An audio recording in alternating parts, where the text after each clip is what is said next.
Hey everybody, look what I got for you. For Valentine's Day, loneliness as far as the eye can see. Infinite regression of loneliness. Oh look, where's your significant other? Are they in here? No. Are they in here? No. Are they in here? No. Are you fucking getting it yet? You're alone. You are alone. You were born alone. You will fucking die alone. Oh, you didn't know you were born alone? Yeah, you're such a fucking fuck up. Your parents didn't even show up to your own goddamn birth. Yeah, it's ridiculous. Doesn't even make any sense. Fucking true. Anyway, hey, baby. Look at what this is. Look at what we dug up. Look at what we fucking pulled out the wood chipper before it completely got fucking et by the wood chipper. You know what I'm saying? Like fucking Steve Buscemi's foot. You know what I'm saying? This is the Steve Buscemi's foot of internet shows. Welcome to the Steve Buscemi's half wood chippered leg of internet comedy. Welcome. Hey now. Everybody, you know where we are. You know what's going on. Look, I don't have a lot of time to do this. I've got to go to bed. I've got to go to bed before, I turn into a motherfucking pumpkin and shit. This is what's going to happen. Don't fucking look at what time it is. Oh, you can't anymore because the infinite regression is gone, and so you can't see what the time is on the clock in the bottom right-hand corner of the screen. Well, don't fucking rewind and look. That's fucking bullshit. We're not friends anymore. Friends don't let friends see what time it is. Anyway, regardless. Okay, hey, if I sound under the influenza, no, I don't have the flu. No, if I sound like one who is under the influence, that is correct. That is correct. That's how I fucking live. Don't you fucking question my ways. I didn't come here to have you question my motherfucking ways. No. But I'll tell you, if I seem like an old kicked pair of testes, you know what I'm saying? Testy. That's where the fucking term testy comes from, is when you feel like an old disgruntled, recently kicked scrotum. Yes, that's right. Somebody went full fucking, opening kickoff to your huevos, and now you're fucking, you're peeved. You were gruntled, now you are disgruntled. It's some fucking bullshit. Okay. Anyway, no. Hey, sorry. People, calm your titties. Calm your goddamn titties. Look, hey. So here's what's been happening. Aside from, intoxications of various types, you don't need to fucking ask questions. What are you, the gazpacho? The fucking Nazi gazpacho? Anyway, so, hey, look, people, ladies and gentle types. And you know what? I say ladies and gentlemen a lot. Shout out to my in-betweenies. That's what you like to be called. My in-betweenies. Because you're like, gender, fucking fuck. I don't know. Question mark dash. You're the one who's over here like, it's a binary. And I'm over here like, fuck that construct. You know what I'm saying? You like to call yourselves in-betweenies. Because, it makes it sound like maybe you doing something with weenies. Maybe you're not doing something with weenies, and that's why you're in-betweenies. You're not in the weenies, you're like in-betweenies, weenies. Anyway, regardless of whether or not you are in the weenies or the weenies are in you, I don't fucking, it's your own goddamn business. It's America 2022, bitch.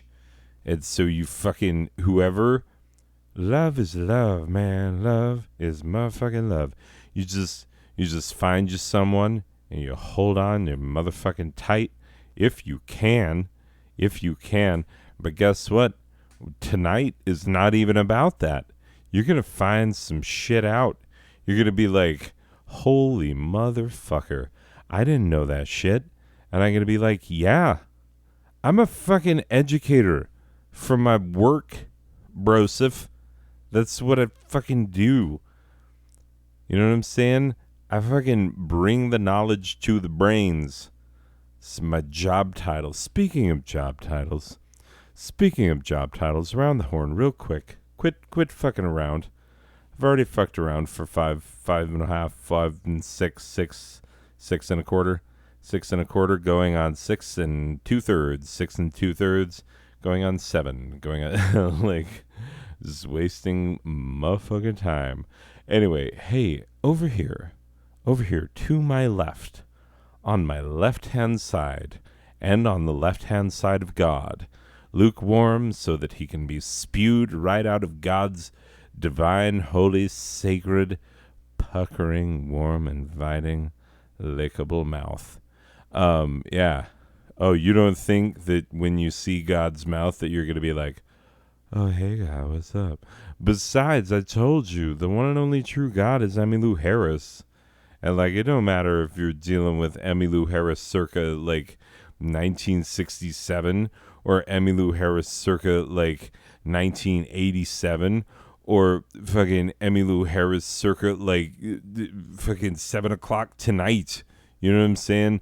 Like, it's all Emmylou Harris, and it is all good.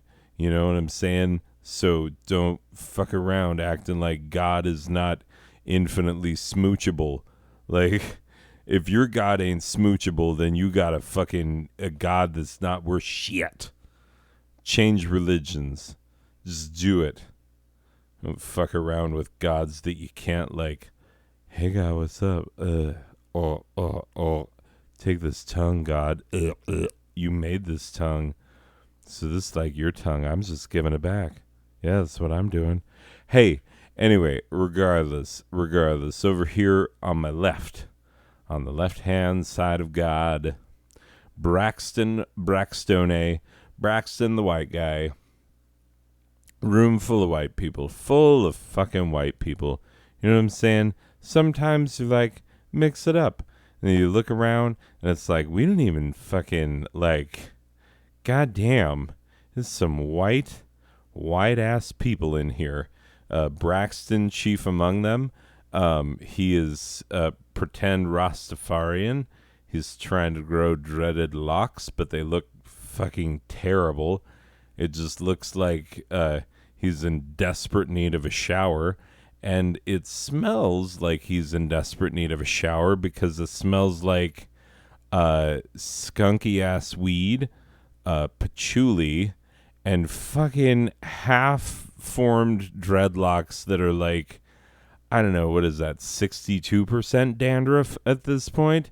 It's fucking gross, Braxton. Like, Bob Marley would be ashamed to fucking see you. He would die a second time. Like, if you brought him back, if you're like, oh my God, cryogenics and shit, Bob Marley, welcome back, 2022 remix, here we go. You know what? Bob Marley would be like, no. And he would fucking die all over again and fucking refuse any future necromancy on the basis of your nasty, ratty-ass dreadlocks that look like shit. Goddamn shit. Anyway, so he's written us some things, and hopefully any of it's any amount of good. I don't fucking know. All right. To his leftern bits is, or to your right, I don't fucking know, coming around the horn.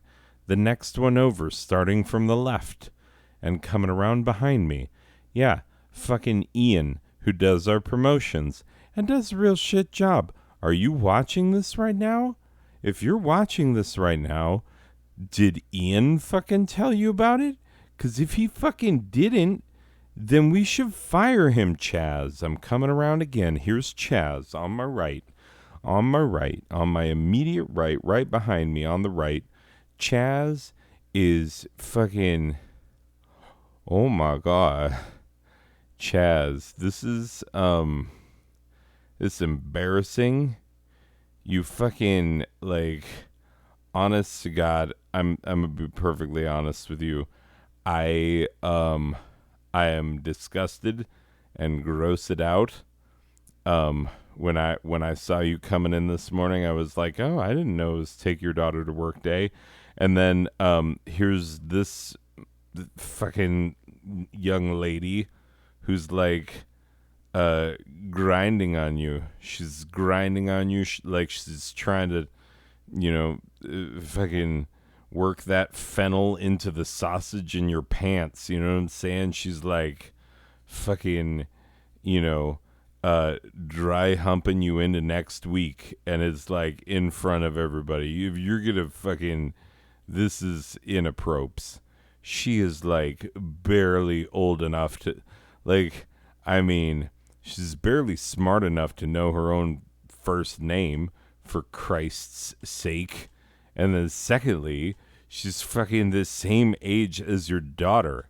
This is disgusting. He doesn't even hear me. He's like cloud nine of like dry hump. Cloud Nine Dry Hump. That's it's gonna be my new band name. Cloud Nine Dry Hump. That's right. We just all we do are fucking Simple Minds covers. That's it. Nothing else. Simple Minds covers. It's true. But we don't play the hits. Only deep cuts. Only fucking deep cuts. Do you think people line up to see my fucking band? They do not. But you know what? I'm also the host of this fucking show, so, you see how that's going. Super well. Super duper well. Chaz, you like this show you're running into the fucking ground? Yeah, it's doing great. Yeah, you're going to be able to buy a whole lot more fucking, like, weird items for your, like, barely of age girl toy. Like, this weird. Like, we all wish you would just get a fucking motorcycle. You know what I'm saying? Oh, God. This is gross. Anyway, also on my right, and, wow, looking surprisingly bright-eyed, it's Clarissa. Clarissa, I'm amazed that you are awake right now, quite frankly. Last week I was having to, make sure that the boys weren't groping you in your drunk slumbers, and barely, probably only partially succeeded at that, I'm guessing. Anyway, I wasn't checking the whole time, so, like, I can pretty well guarantee that old pimple popper over here, Ian, was... he was getting some gropes in. You know how he does. You know how he is. Oh, you don't, because every time you've been blackout. Okay, well, just so you know, that's how bad your blackouts get. Just take a look at... Now she's throwing up into the trash can. Ian, do you see? Do you see what kind of... I can't believe we chose him to sell the show, Chaz. I mean, goddamn. I know he's your nephew, and nepotism is important in white culture. It's like one of our core values. Nepotism, racism, fascism, all the fucking white people values. I have him embroidered on a piece of needlework that my grandmother gave me. She's like, grandson, you remember all the isms of the white folk. These are the important things, and boy howdy, I've kept them alive and well to this very day. Grandmama, you would be so proud. Those isms rest within my bosom, and they burn so brightly, just like the day you fucking put them there. Anyway, regardless, I feel like we are off the rails. There, you know what? There weren't rails to start with, but we fucking we built like 2 feet of rails and then put the show on it just so that we could watch it fucking immediately go off. You know what I'm saying? Like, we're like, oh yeah, we're gonna do a fucking like rail shot. We're gonna like slide this smoothly across this 2 foot of rail for the show, and then we immediately like derailed, fell off, crunchital crunchies, and just fucking wrecked of the Edmund Fitzgerald did the fucking show. Yeah, that's what it is. Anyway, got Aiden over here. Always bring his douche canoe parents around. Fucking hate those guys. So goddamn annoying. Anyway, Kaysen, he's a real piece of work. What are you gonna do? These fucking white people. And anyway, I'm here. Hello, it's me. And there's one more white person I need to fucking introduce. We've been trying people out for this motherfucking show. This piece of shit show. This shit of a shit show that we fucking do every week that nobody fucking watches. You know what I'm saying? We've been doing it. This has been a thing. And we've been bringing in people to do the first slide. We tried out some people. We tried out a Mr. Crankshaft. He was promising. He seemed pretty, eager to do that work. You know what I'm saying? We brought in Flurgan Blurgan. I mean, what's wrong with him? I mean, he's definitely a guy that he's white. I mean, you know what I'm saying? He meets that qualification. I mean, he eats a lot of salted fish, but that's, you can't blame a guy for being from the Norwegian way or whatever. Anyway, then we brought in Billy Ray Joe Bob, and he, boy, he was weird with that jacket, but maybe we could work something out. Maybe we, get him into a jean jacket, and he can name a patch to put on there, and when we name a patch, we just go like that. You know what I'm saying? And by the end, we'll have a half racist, half names of good bands on it jacket, and it'll be semi okay. It'll make the Lynyrd Skynyrd patch make sense, if anything. But yeah, I don't know. I don't know what we're gonna do because we can't get him back. That's not a thing that's gonna happen.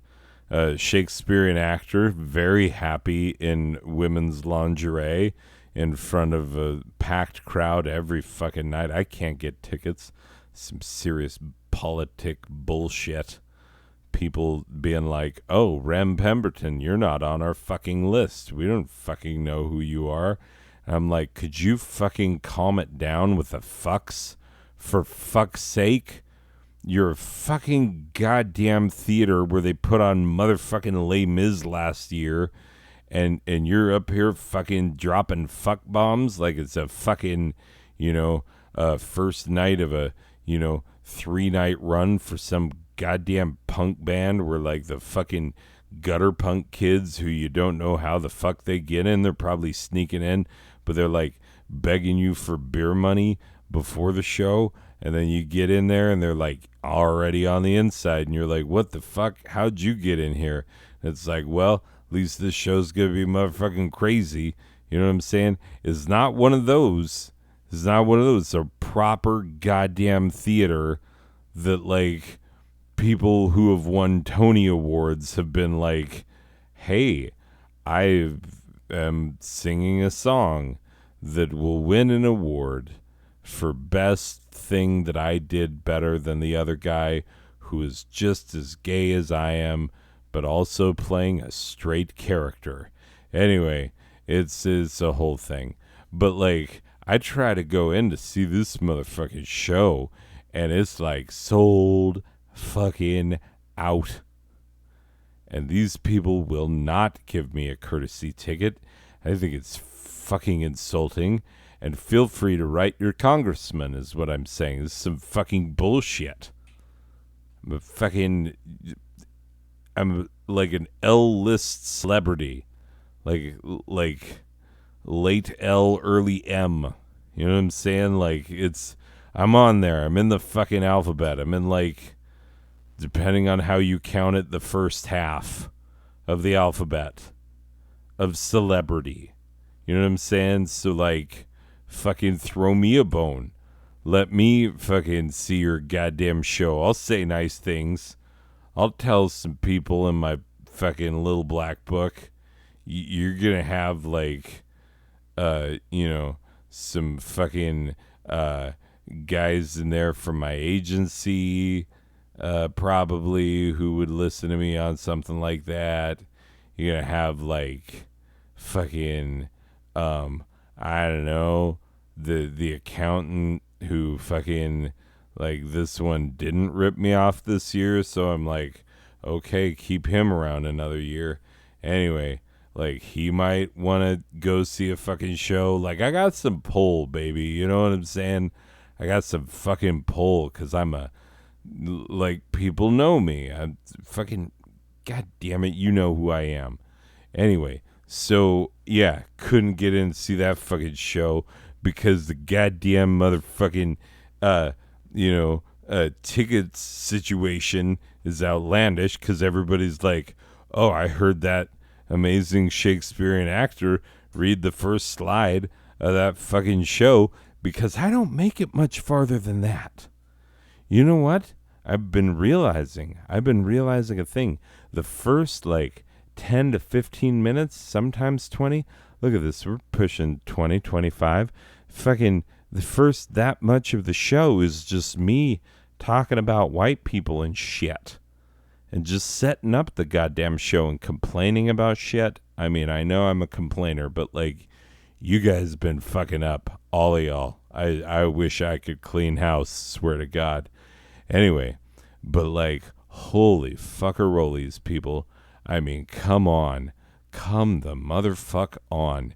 This is ridiculous. And nobody, like, people only have an attention span that's like, if it's more than 10 minutes, fuck you.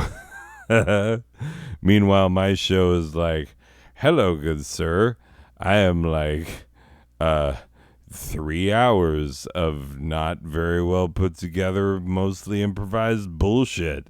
And people are like, yeah, I don't want to fucking watch that. And I'm like, well, it's not fucking for you, dipshit.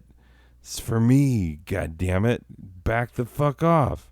How'd you even get here? I've been telling the algorithm that I'm not even a video that people should fucking watch. Anyway, regardless. Okay, here's the bullshit. Here's the real bullshit. Let me give you some motherfucking bullshit about what's been happening. Okay, you know that there used to be this guy here whose name I will not say right now because, oh, I want to say it. God damn it.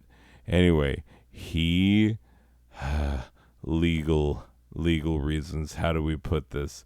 There was an altercation betwixt me and an person who was formerly employed by this program to read the opening slide. That's right. Do you know what this fucking asshole did? Like, first of all, he tried to make me join his, like, teetotaler cult where they don't drink the alcohol, and then you just be like, I have fun while sober. Well, fuck you. Nobody likes that. That sounds stupid. It's the weekend. What are you doing? Anyway, so, yeah, this fucking guy, like, gets all up in my face about, like, join the cult, be a part of the cult, fucking your life will be better if you're in the cult. And then I'm like, well, the cult's free, right? And he's like, yeah, cult's free. And I get into this motherfucking cult, and they're like, hey, do you want to, like support us so that we can continue our mission of like helping people to not drink anymore. And I was like, wait a minute, you motherfuckers. You said this was free. What the actual fuck? You're fucking cheating me? This is some serious bullshit. And everybody was like, well, if you don't want to fucking donate, then don't. And I'm like, do you know who I fucking am?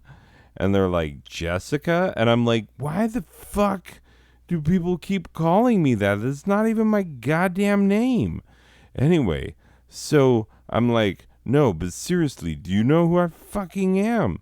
And they're like, no, this is fucking, anonymous. What we do here is for anonymity.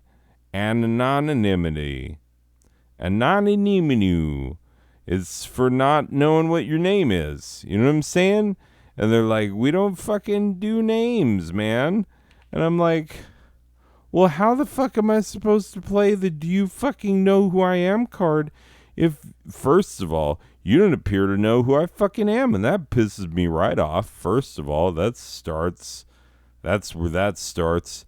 And then number two, this whole business about like, we don't know and we don't want to know. Well, how am I going to get my special ass fucking, I'm a, very low down on the list celebrity, but a celebrity nonetheless. Like, I could play in celebrity golf tournaments and disappoint entire foursomes of golfers by being their celebrity. You know what I'm saying? And they will be fucking disappointed, and I will be disappointed-er. It's true. Anyway, regardless, hey, so here's what happened. This motherfucker. So, wait, sorry. This gentleman, this person, of whom I shall say nothing but lovely things, legally, tried to make me join a cult, and I was like, no thank you, good sir. Is that a good way of saying that? Okay, you can edit out that other bit and it'll be fine. I'll be abiding by the terms of my prohibition. Prohibition? My gotta see my prohibition officer? Anyway, regardless. But yeah, that's the fucking thing. So, hey, he tried to make me join a cult. I didn't want to join the cult. And then he got lippy, and so I bust his fucking lip. Popped him one right in the face. And then he's like, I'm going to sue. And I was like, you don't have the fucking guts to do that shit. And he's like, well, find out, motherfucker. And I was like, oh, this fucking guy. But then he actually did. And I was like, what? It's some bullshit. Come on, man. And he's like, no, this is what's happening now. You're getting sued.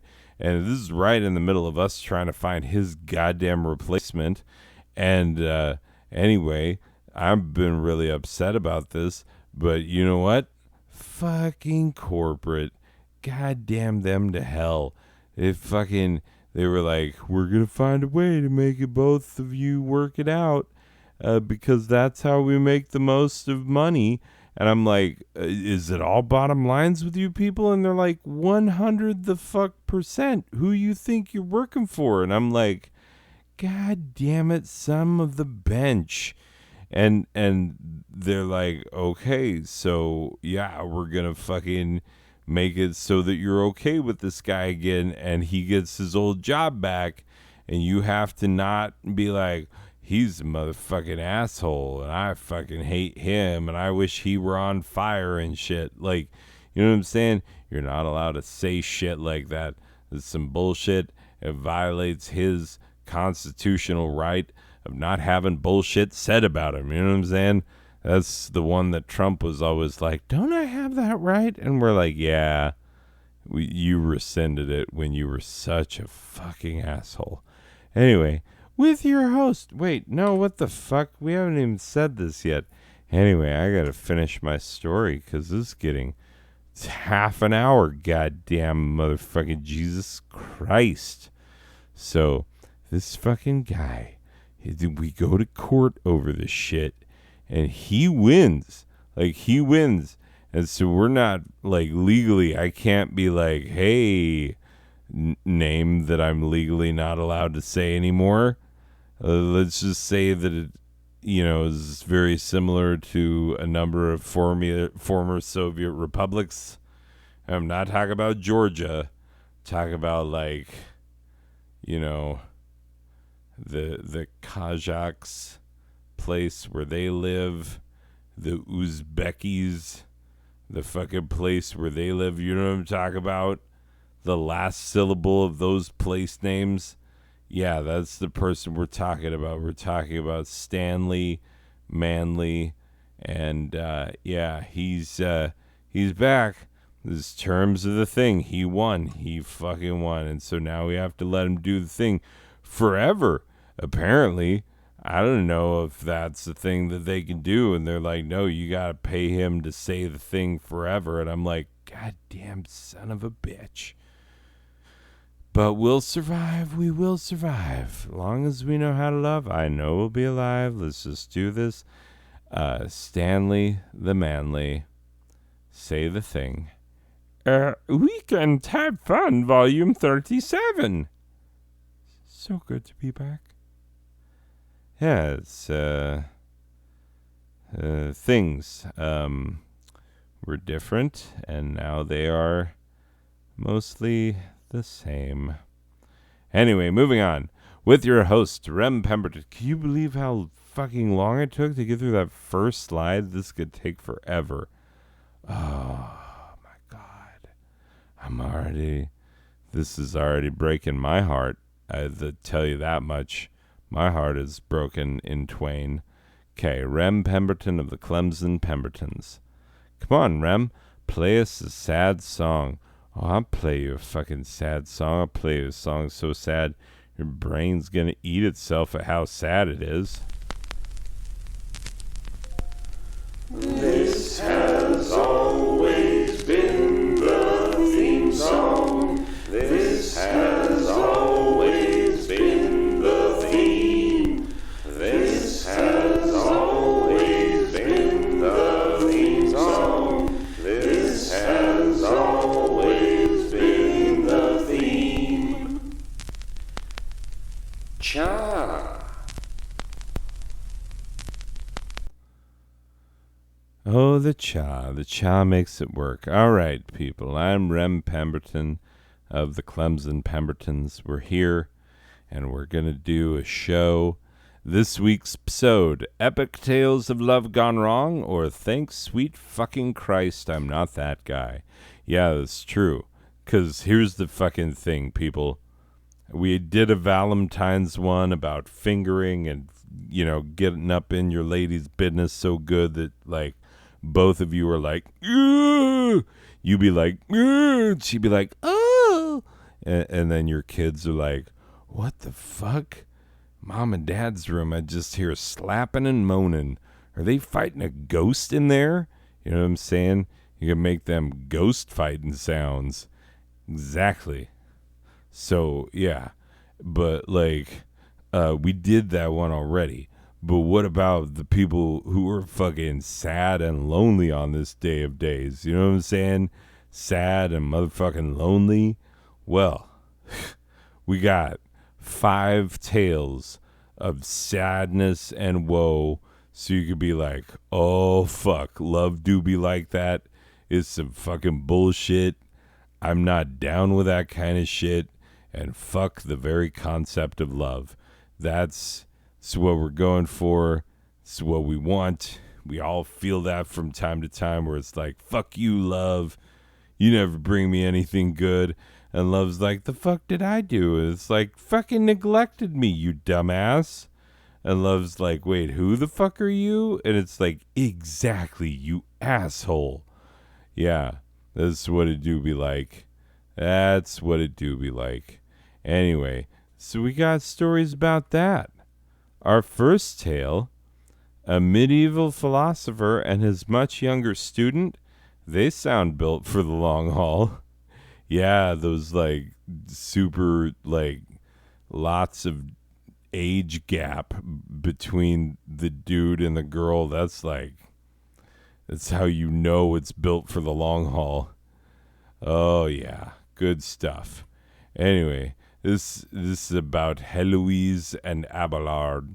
Some medieval French business is what we getting into first of all, So, Heloise was a young woman in medieval France who, due to events which are now lost to history, was made the ward of her uncle Fulbert, or Fulbert. It could be that her parents just sent her because of where they lived, and they may have been like, oh, go be with your uncle Fulbert. He lives very adjacent to Notre Dame, the university, and maybe you can, like, soak up some knowledge and shit. Like, that could have been the thing, but we don't know, and it's very possible that they also fucking died or some shit. So, like, for whatever reason, she was, her Uncle Fulbert was the guardian of this child. Anyway, but from a young age, she's just whip smart. She's just so fucking smart and curious and interested. And so, like, she just ate that shit up. She was a very quick learner. She was very, very smart, even like way back to the beginning. So, like, they started having to like give her more and more advanced materials and shit. But like for kids of those days, it only went up so far because like then you'd usually quit and like go get a fucking like internship being a blacksmith or whatever, or you would, if you were a woman, like try and trick some dude into marrying you, and like women of those days had very limited choices, but she was like, give me knowledge, and she got it. Like she fucking found ways of being like, hey, learning, get inside my head. And people were like, how do we fucking feel about this girl just like learning all this shit? Which is weird. Like nobody thinks that today. Like, oh, woman reads book and fucking soaks up information. How did that happen? Like, we're not impressed by that. Like, it's pretty normal. And so we're like, yeah, that's right, women. You should have studied something to the point where you fucking know it, Anyway, regardless, Heloise was a very quick study, very smart, very brilliant person. And because history is a motherfucking bitch, Heloise was not allowed to go to university because it was quote unquote unseemly for young women, especially young women of noble birth, to do so. And she was like a baroness. So like, there's no fucking way. I mean, granted, there were people higher up in the hierarchy, but like, she's reasonably far up the hierarchy. You know what I'm saying? But even so, she's like, I want a fucking education.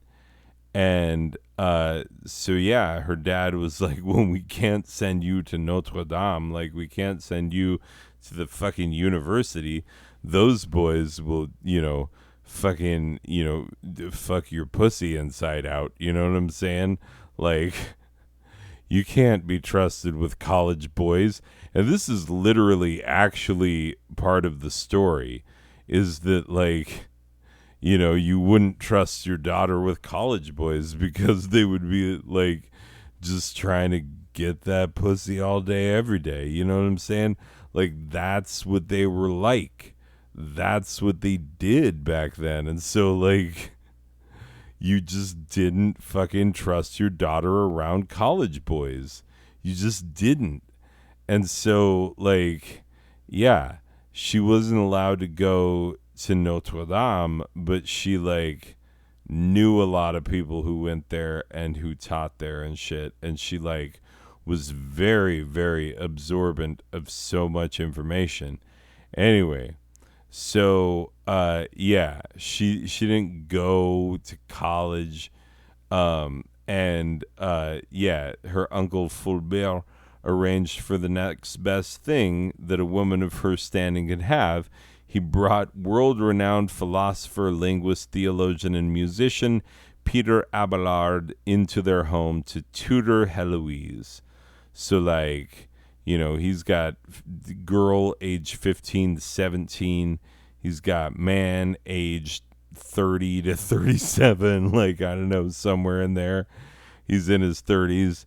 And, yeah, he's like 20 years her elder in most versions of the story. Anyway, but yeah.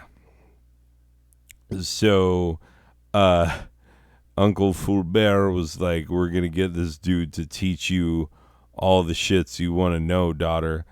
And so, yeah, he came in and he started tutoring, and he's like doing some good ass tutoring too. Because he was like the top dog in philosophy of his day. And so, like, people respected this motherfucker. And, like, so when he just showed up as, like, hey, I'm the tutorer for this girl, it was like, oh, dang, this girl must be something special. And it's like, yeah, well, she's a princess, but also, like, she does not give a fuck about that. Like, she is way more into, like, just, you know, sure, being female, but, like, also expressing that, like, you know, lesbian style, like, I do not give a fuck kind of attitude. You know what I'm saying? Anyway, so, yeah. Here comes Peter Abelard, you philosopher, theologian, all the things. Yeah, I don't know what I just said. The part before I reintroduced Abelard. I have no idea if any of that was accurate. Please strike it if it's not. Anyway, regardless. Yeah, we edit these videos, right? Anyway, fucking stupid. So, he comes into the home to tutor Heloise. He is 20 years her senior, or somewhere thereabouts. So Heloise somewhere between 15 and 17 when she met Abelard, and he was 20 years her senior. And I'll cover her relationship with Abelard in a second. But, like, first, Heloise, we got to talk about this lady. Like, she was a fucking great scholar in her own right. Like, she was fucking very smart and was publishing shit. And people were like, oh my God, who is this? This is like very smart engineering shit and whatnot for our day. And they were like, who wrote this? And yeah, Uncle Fulbert was like, it's my fucking niece. Like, she's very smart and I'm raising her, and like, she's fucking super smart, right? Anyway, so yeah, she's a really good scholar. And like, she was one of the first women in history to write critically and in a scholarly way about women's roles, marriage, sex, and family life. And so, like, she's like kind of a feminist icon, and maybe not even kind of. She's like legitimately a feminist icon. She's like for real, because of how, like, because of her views and how, like, progressive they were even back in the day, and like because of how groundbreaking she was as a human. Like, yeah, it's just, you gotta understand, she was something very, very special. Anyway, shortly after he came into her life, Abelard became Heloise's lover in addition to being her tutor. So yeah, even though she became possibly the most educated woman in Europe, and that is arguable. We don't know whether or not that is true, but it's like, she's the one we know about the most for other reasons. But, like, you know, she is definitely one of the more educated women in Europe, like, if not the most. And so, yeah, Heloise was also obviously taking fuck breaks in between her studies. Of course, if she studied the books a little more and the dick a little less, she might not have gotten pregnant. Yeah, that's right. I said it. She got fucking pregnant from her 20 years older than her tutor. Yeah. So Uncle Fulbert became aware that the tutor was fucking his student somewhere around the time that she got pregnant. I mean, this is a pretty good way to tell. Heloise gave birth to a son whom they named Astrolabe. An astrolabe is a piece of equipment for like charting the movement of the stars. And you could have just fucking named your kid Telescope. You know what I'm saying?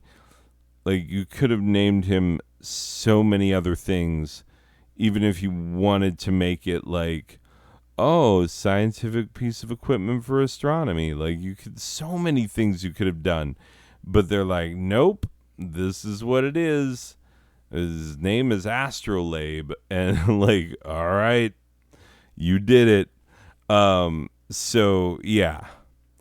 They begged forgiveness to Uncle Fulbert, and he forgave them on the condition that he agreed to get married. Because that was the thing.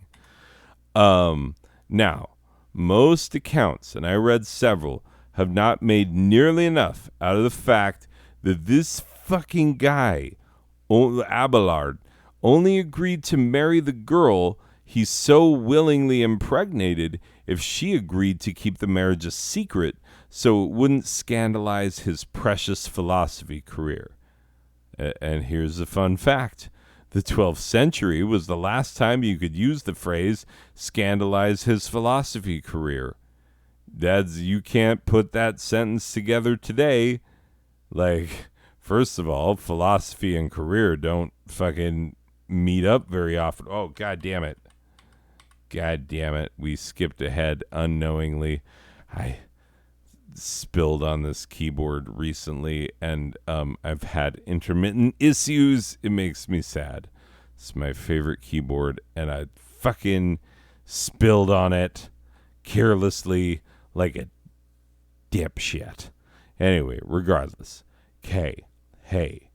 But this motherfucking guy, he gets her pregnant, and then he's like, oh, my career is so important. You need to fucking, like, hide away. And she's like, okay. But, yeah. Not since the 12th century can you say scandalize his philosophy career. And recently, when was the last time you heard the words philosophy and career in the same goddamn sentence? That is a travesty. We need to get those two back together, philosophy and career. That's how you know society will be doing all right. Anyway, all was seemingly well until Uncle Fulbert started telling people about the marriage, and Abelard moved Heloise into a convent in order to attempt to preserve the secrecy of their marriage. Fulbert was so infuriated by the fact that Abelard had taken Heloise from his household, because remember, she was his ward. Anyway, he took a very drastic measure against Abelard. Buckle up, this gets troubling. Okay. What? Hold up. Wait a minute. Oh, we skipped it. We skipped a slide. We have lost the part that fucking, yeah, we missed the part that fucking is the main part. God damn it. I had this slide and I don't know what happened to it. Braxton, we had it in fucking dress rehearsal. No, we do dress rehearsals now. We're very professional. Holy fucking shit. We don't have it. But here's what fucking happened. You won't believe this shit. So, Uncle Fulbert was so angry at Abelard for moving his ward from his household that he got a posse together. He got grown men, and they went to Abelard's house in the middle of the goddamn night, and they beat the shit out of him, and then they cut off his dick. Like, they castrated the motherfucker. They took his dick from him. Yeah, like, that's some serious ass shit. And so, like, yeah, that had an effect. So, what happened after that, like, Heloise was in a convent. Abelard went to a monastery. They both cloistered themselves in their cloisters and never fucking saw each other again. And Abelard published a work of theology, which resulted in a lot of people decrying him as a heretic. And Heloise eventually became a high-ranking abbess in the church, which is, you know, it's like being a nationally ranked kite flyer, in that who gives a fuck? Like, name a top-ranked kite flyer. Name the best motherfucking kite flyer in the world. You know that's a thing that you can be, like, exceptionally good at, right? Name the dude who's the best at it right now. Oh, you can't because it's fucking who gives a fuck? Exactly. Okay. Somebody's going to watch this and they're like, I know Pierre Lombard, and I think that the French kite flying team is beautiful, and how dare you besmirch the great reputation of the sport I love, you know? Like, by the way, I don't know if it's a Frenchman who's the world's best kite flyer. I don't fucking care to look it up. It's a fact that I could learn if I wanted to. I do not want to. What's that tell you? Anyway, but yeah, in comparison to the scholar she could have been, becoming like top nun is fucking not a life. Is not a fucking life for a woman of her ability. You know what I'm saying? This is some sad ass bullshit. And she only got put there, like, she went first. That she got put in the fucking convent to protect Abelard's career. Is fucking dumb. And then, you know, he went into the fucking monastery when he's like, well, I guess I don't have a dick anymore, so I better, like, do whatever people who don't use their dicks for the rest of their life do. You know what I'm saying? That's why he went where he went. And so who gives a fuck about, like, this whole thing about, like, oh, they were cloistered. Like, yeah, they got cloistered because what else were they gonna fucking do? You know? Their story was goddamn scandal. This is true then and now. It's like fucking shocking still. But yeah, like, while they were cloistered, Heloise and Abelard wrote to each other for many years. And a lot of people are like, oh, they're such an epitome of courtly love. Fuck courtly love. You know, this dude impregnated this girl. Like, and in his letters, he was like, yeah, I fucked her on purpose. When I saw her, I was like, yeah, I'm gonna fuck this one. You know, like, he said shit like that. Like, I mean, not as directly as I said it, but that is a part of his letters. It's true. But, like, after their initial letters, they just started focusing on Jesus H. Christ, because Abelard was like, yeah, we're fucking devoted to God around here, so maybe we shouldn't be like, oh my God, remember when you had a dick and you used to put it in me? You know what I'm saying? Like, that's some shit, you know? But yeah, they can't be writing about that, so, like, they'd be writing about Jesus. So, because a lot of people are like, oh my God, it's so sweet. They wrote each other until, you know, he died or whatever the fuck. But, like, no, that's not how it went down. Anyway, But then again, what would a 12th century monk and a 12th century abbess even write about if it wasn't all that Jesus shit? I mean, it'd be like, gruel again today. Monsignor Devereaux cut a stanky one today during the Agnus Dei, and we couldn't breathe well enough to sing. Probably the fucking gruel responsible for his anus spewing out such nasties. Anyway, I miss having a dick and putting it inside you. Yours in Christ, etc. Peter Angry Inch Abelard. Yeah, it's true. It's true, man. What else are they gonna fucking say? They're both like, Jesus is Lord, and we're just gonna Jesus it up for the rest of our lives because we're trying to fucking make up for the shit we pulled that ended up with him getting castrated, for fuck's sake. Anyway, second tale. Tale number 2. A soldier and a queen. They should make quite a pair, shouldn't they? Oh, Aeneas and Dido. This some shit. Okay, so when our story begins, Dido is already a verifiable badass. Like, she's an amazing woman. She established the kingdom of Carthage. When I say established, I mean they fucking built it from the ground up. And she, like, seriously, she was a kingdom builder.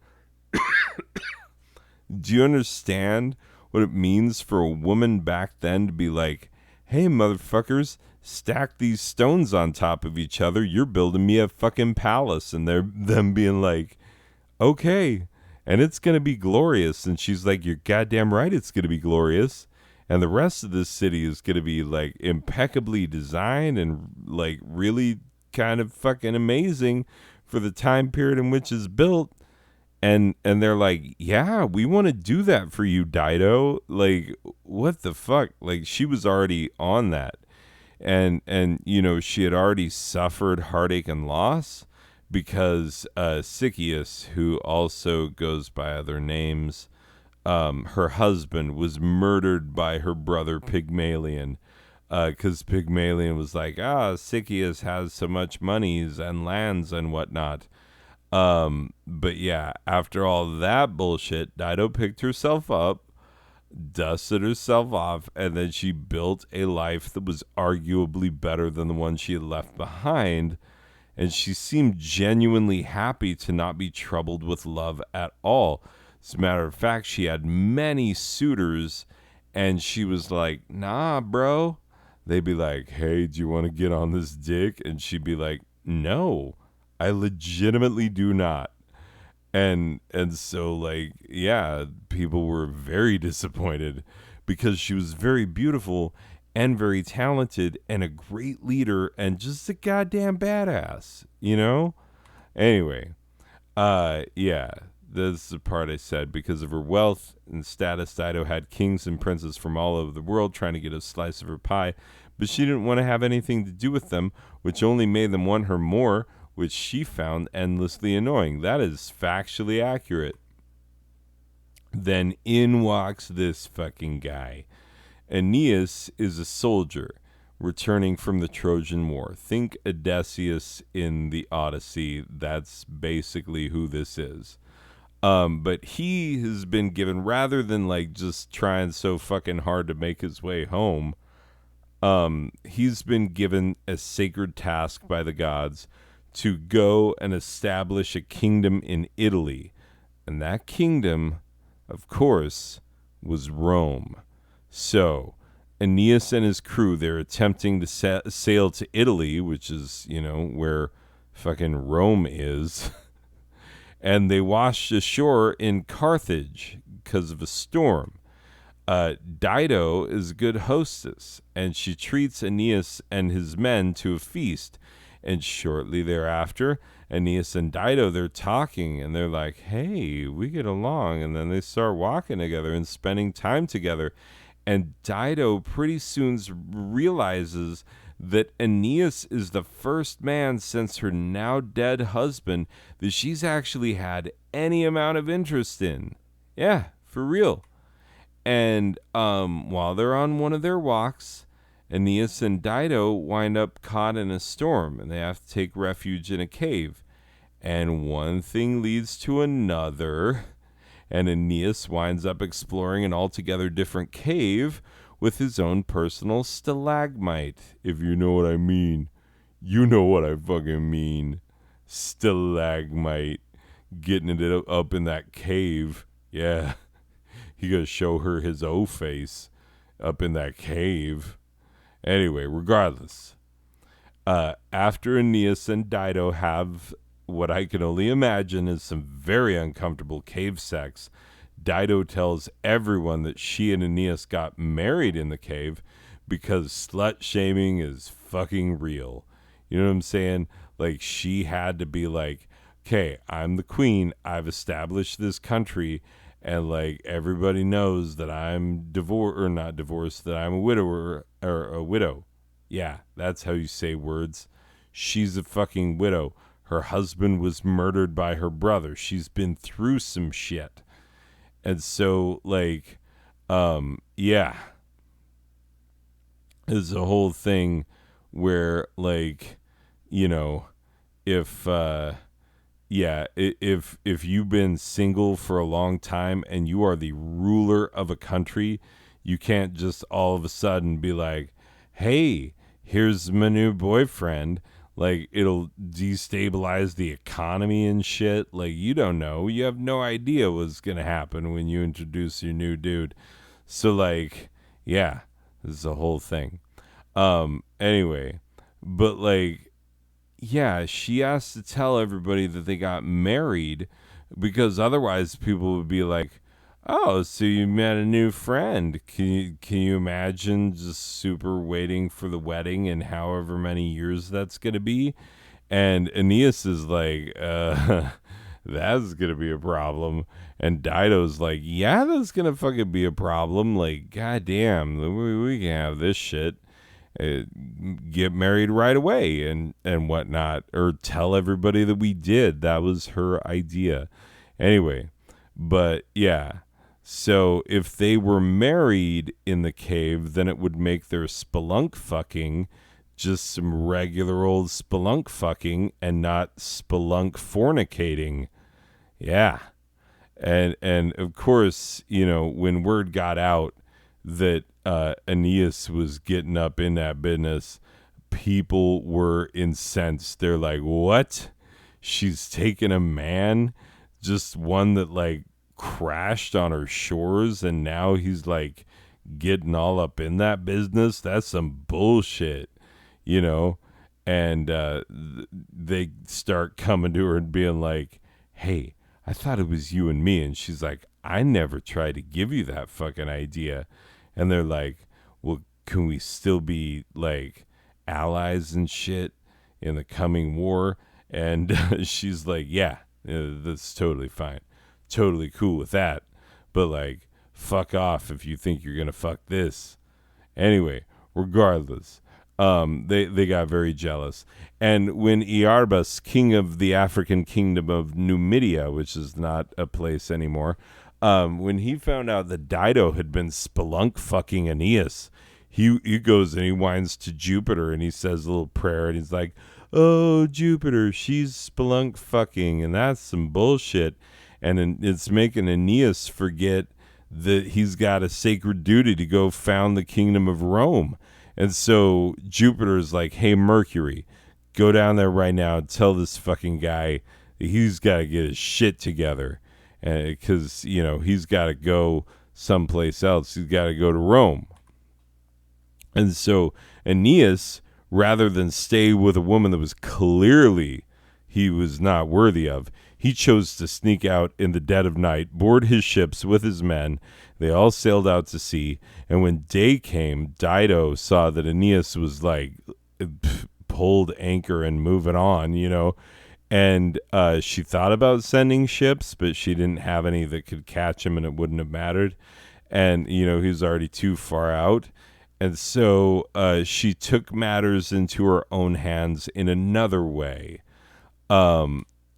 Dido fucking stabbed herself in the heart while standing atop a burning funeral pyre, which, according to Most of the versions I've read, honestly, Aeneas could see the burning from his ships as he sailed away like a fucking asshole. And Dido, man, she survived so much in her lifetime. You know, grief, heartache, pain, all this shit. Could not survive one fucking fuckboy. You know what I'm saying? Aeneas is like, hey, let me be a fuckboy. And she's like, goddamn. And then, you know, he actually got there, and then she's got to be like, oh, fuck this guy. Because he immediately jets. That's some bullshit. Anyway, our third tale. Like, can you imagine, like, stabbing yourself and then burning yourself alive? That's fucking sad.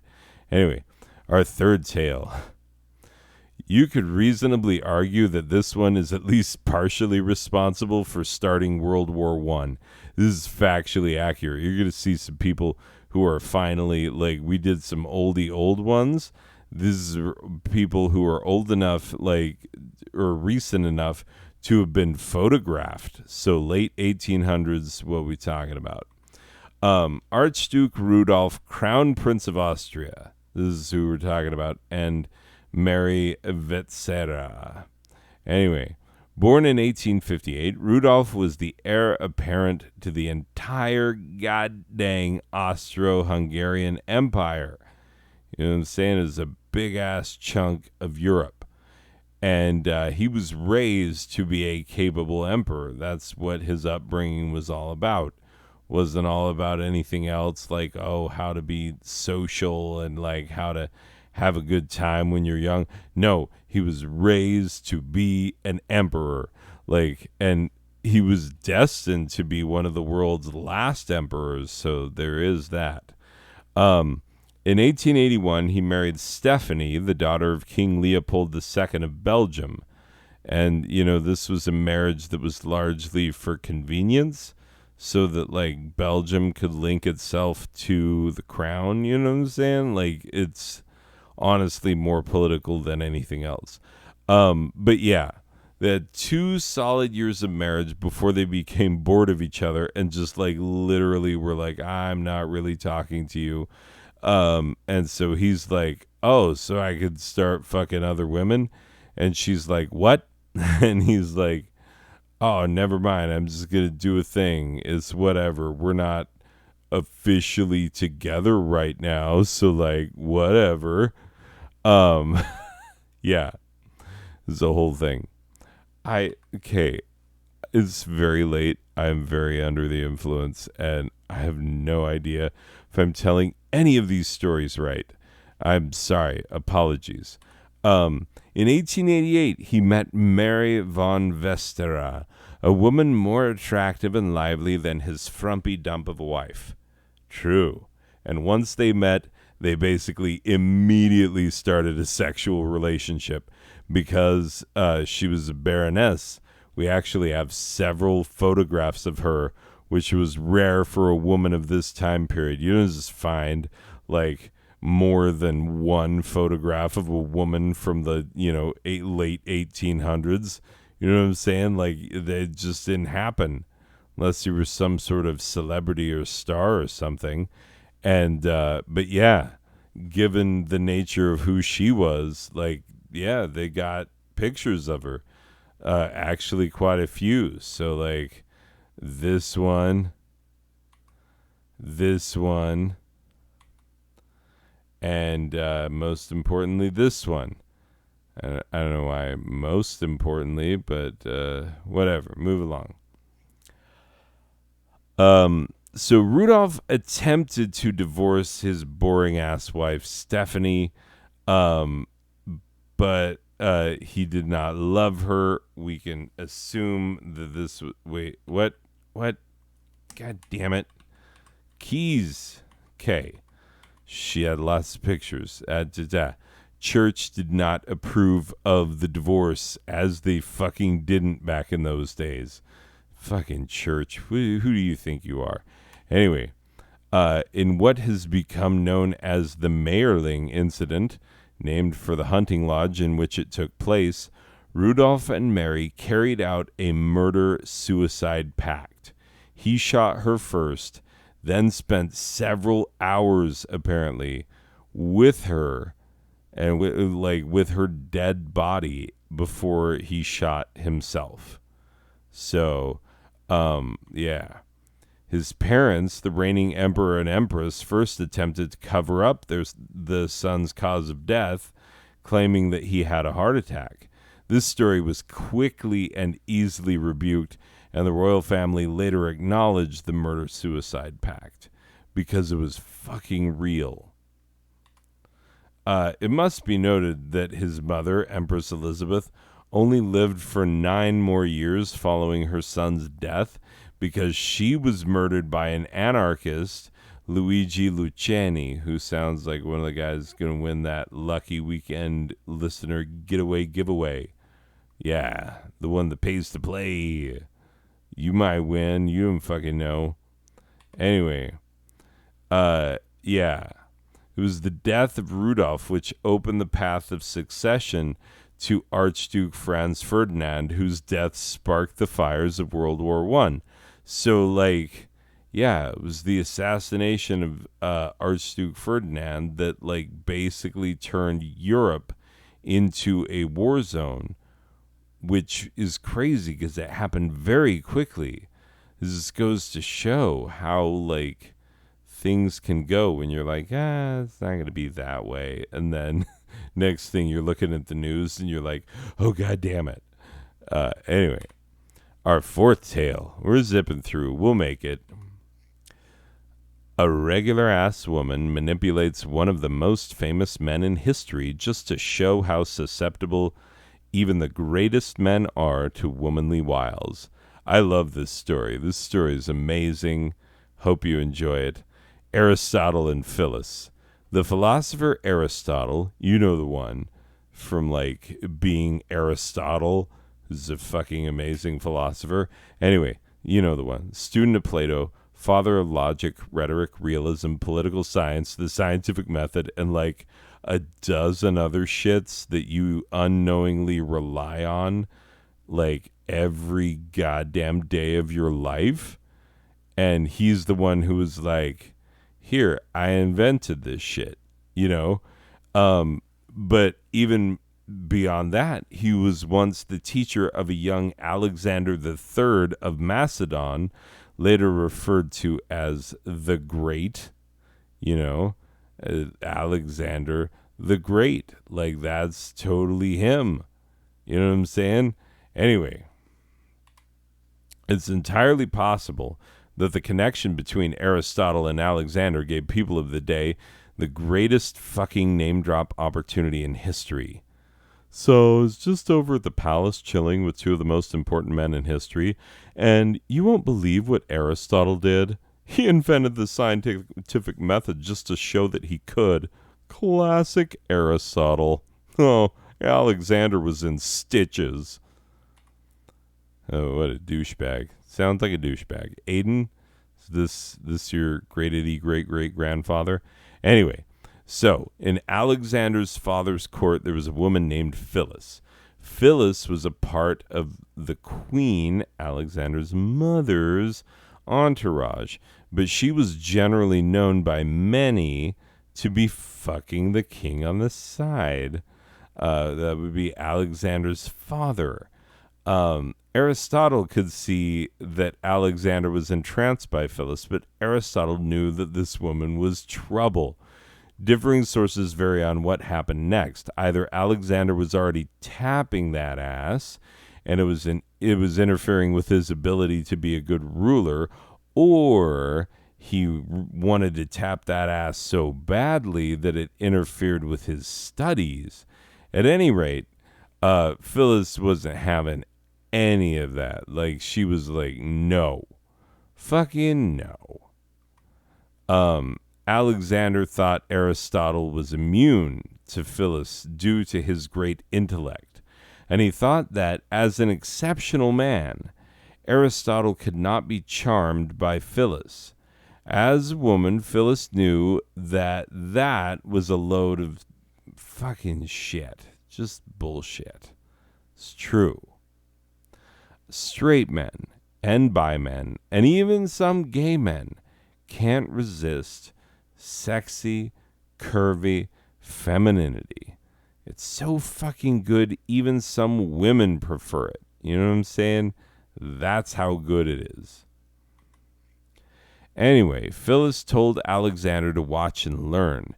Phyllis seduced Aristotle so quickly, like literally on the first try. She's like, hey, Aristotle. And he's like, what? Do you want to fuck? You know, like he basically immediately was enchanted by her. So yeah.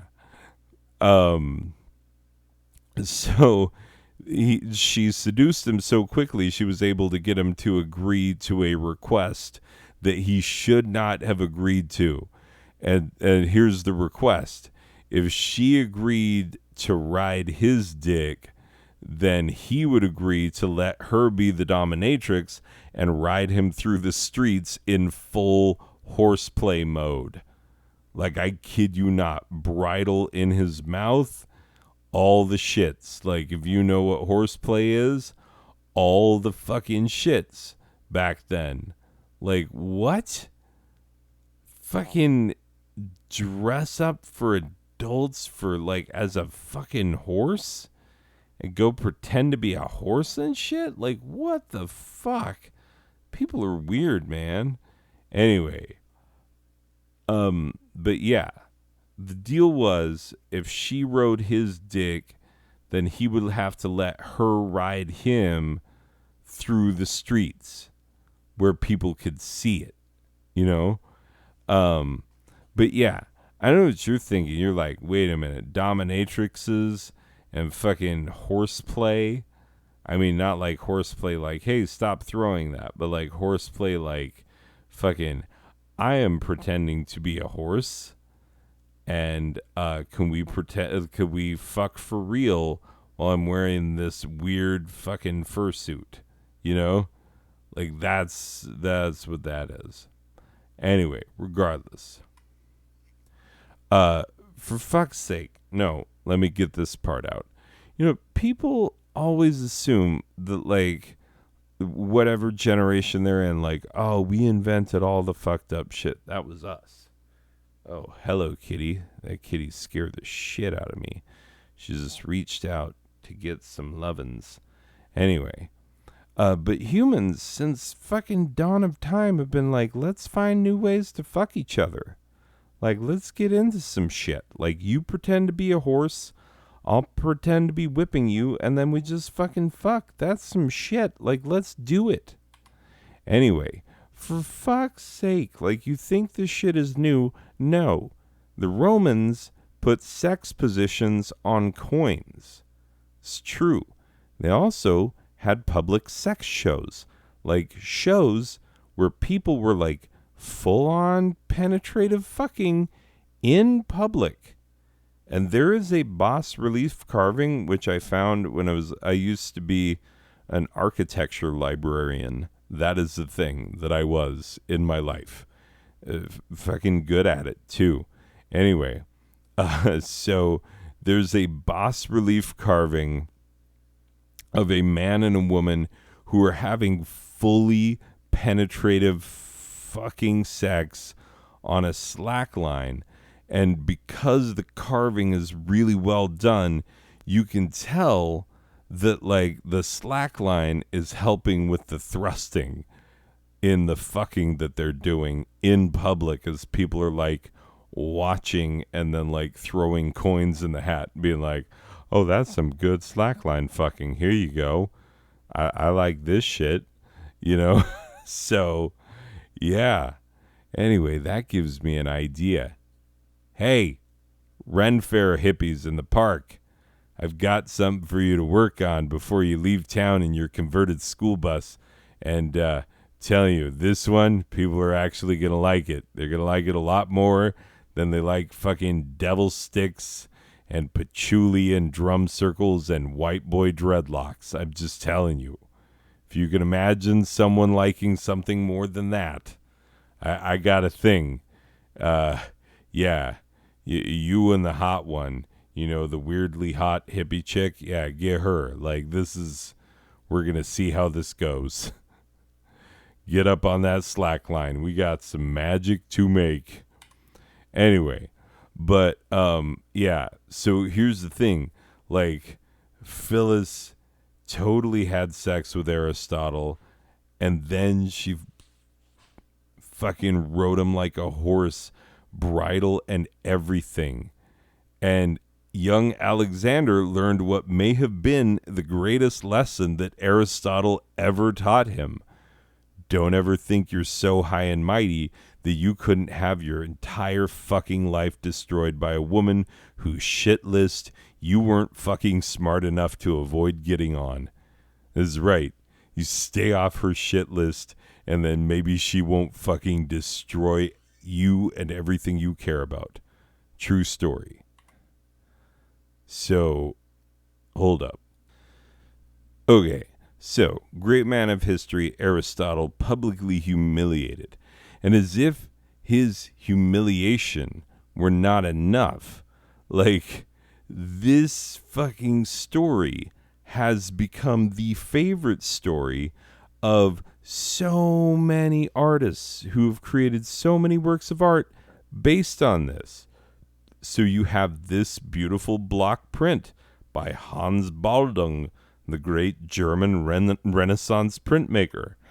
And you have this beautiful painting by German artist Lucas Cranach the Elder. And you have this bare-chested painting by the great German painter Henry Lehmann. And this block printing by the German master painter and printmaker Albrecht Dürer. And this engraving by renowned German engraver Master M.Z., which that sounds like a fucking hip-hop name, but I guarantee it's not, because this is like German Renaissance, baby.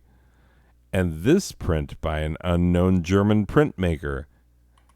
And this bronze statue by an unknown sculptor, but you could bet their ass they were fucking German.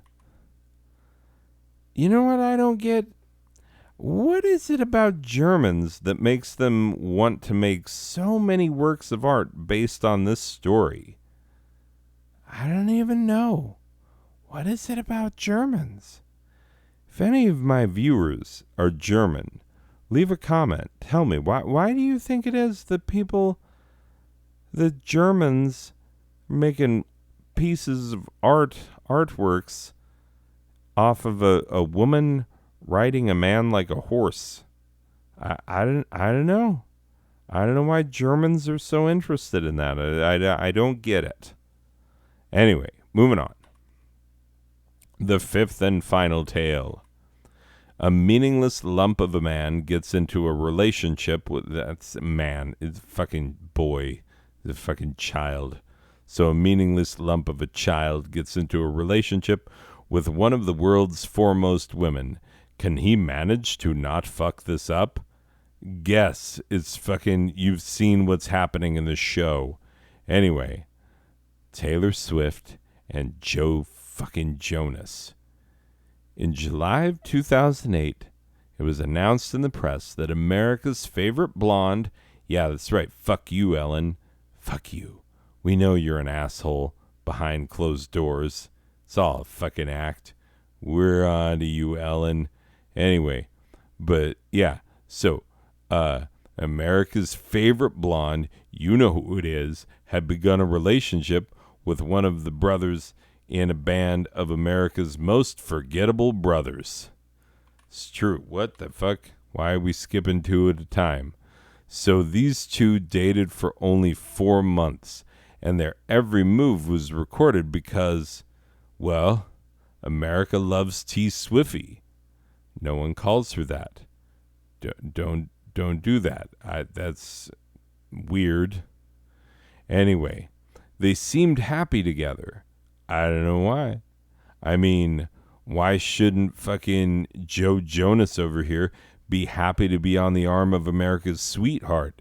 You know, given that he's fucking what? Nothing. Exactly. So imagine you in his position. Imagine you're a no-talent hack in a boy band that was invented by the Disney Channel in an attempt to get more tweenage eyes on their fucking content. Which fucking worked, by the way, because tweens are fucking stupid and their taste in everything is shit. And look, if you're dating Tay-Tay, you would fucking cling to her like she was the landing skid of the last chopper out of Saigon, right? You'd think so, right? Well, let's find out what this fucker did. So, this motherfucker broke up with Tay Swizzy after 4 months in her glorious presence. How did this absolute nothing of a human choose to end the best thing that ever happened to him? He made a 25-second phone call. That's immortalized in the lyrics to the song the fucking Tay-Tay wrote after this shit. You will see. Don't worry. It's a whole thing. So he made that 25-second phone call. In most cultures, we would lop this asshole's fucking head off in the town square as a warning to any other fuckboys who think that they can do better than Tilda Swinton. And by the way, Tilda Swinton, the actress, she's going to need to change her original name because we need Tilda Swinton as a nickname for Taylor Swift, or T-Swift as no one calls her. But this is America, so we couldn't clear that shit. So fucking don't, I guess. I don't know. Lawsuits might be in order. Anyway, Joe Blow This has continued his career in the making tweens who are too young to know what to do with a frothy crotch, froth at the crotch business. Also, as you can see, he has attempted facial hair, but obviously is better suited for growing those fucking eyebrows together into a shitbag unibrow. Yeah, that's right. We're on to you. You look like you fucking, got sloppy with some ice cream. Or fucking you went outside in a dust devil or some shit. You know, this does not look like a goddamn beard that a man would grow. You fucking nothing. Anyway, meanwhile, Taylor Swift has gone on to reportedly disappoint many a famous young man in the bedroom because she apparently just lies there. True story. Apparently, Taylor Swift is not a generous lover. She's not like, oh, let me do all the things and make you all super much of the things that happen when sex. And, apparently she's just like, I'm going to lay here and then you do what you got to do. And it's like, you know what? It's fucking Taylor Swift, God damn it. Talking about Taylor goddamn Swift. And so if it's not enough for you that her body is fucking naked in the same room as you, and that if that's not enough to get your stupid little rocks off, then maybe you don't deserve to be with her in the first place, and maybe you deserve whatever bitter ass anthem she wrote about you. Because fuck knows I enjoyed that song.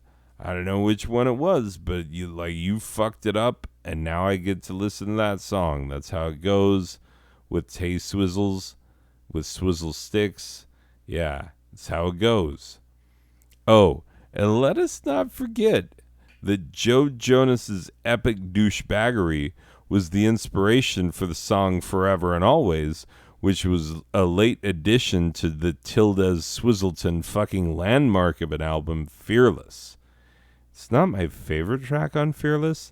That would be You Belong With Me, the first song that made me realize that Tizzy Swizzy's talent was undeniable and that her music was, dare a self-identified music knob even say it out loud, pretty fucking amazing. So it's an entirely better song than fucking Schmo Schmonus ever deserved. So fuck him. Fuck him to the fucking moon and then leave him there to die. You know what I'm saying? Fuck that guy. Anyway, I hope your own love story isn't as shitty as any of the shit shows I've shown in the shit show of a shit show about shit shows. Buck up, little camper. You won't always spend Valentine's alone. Maybe this time next year, you'll be with someone who drives you crazier than anyone you've ever fucking met in your life, but also willingly fulfills your sexual needs. Like, what? How are those the two things that you do for my benefit? Like, what? That don't make no goddamn sense. But apparently that's a thing. Totally a thing. Hey, show's over. No closure. This program was made possible by the Igneous and Gertruldina Buttcomer Foundation and by viewers like you. Promotional considerations provided by Ralph Morgan's Extra Strangly Snakes, the Lonely Ass Librarians Guild, Grandpappy True Reel's Foul-Smelling Balms and Gruels, and the one and only True God. This program was directed and performed by Rem Pemberton. Written by Braxton White Guy. Theme song by the Out of Tuners. A presentation of Non-Sober Badger Productions. Boy, was it ever. A subsidiary of the large boring sounding corporation with surprisingly questionable business practices. Lawful Asset Holdings Incorporated. A branch of the intentionally vague corporation whose purpose may never be known. The Blaine Group. And communism. It's not dead yet, suckers. This week's lucky listener giveaway goes to Clemenza Clam Picarilli. Wait, is that the clam who pressed ham on the tram over the dam, which caused the tram to slam to a stop because the whole fam saw the ham and the two eggs pressed on the window of the tram, and it caused the baby to say, "Damn," which caused some ma'am named Pam to slam the brake that stops the tram? Is it that clam? Oh, my God. Well, really? Same guy? Did you ever get his balls checked out? They did not look normal in size or color. Tell him to get that checked out. Anyway, our lucky winner wins a partial expense paid vacation to scenic downtown Brockton, Massachusetts, where you'll stay at the fabulous Travelodge and dine at the Lucky Cracker Barrel within walking distance from the hotel. Anyway, ladies and gentlemen, that's it for this one. I can't believe I finally fucking finished. I'm not even going to bring the infinite regression back because you'll see what time it is, and I don't want that to happen. Anyway, ladies and gentlemen, thank you. Thank you. This show, is such a fun thing for me to do, and I'm the only one who really cares about it, but it's fun. I had fun doing it, and I'm sad that it's so late, but, whatever. I had fun. I'm going to upload this. No one's going to watch it. There we go. Okay, bye.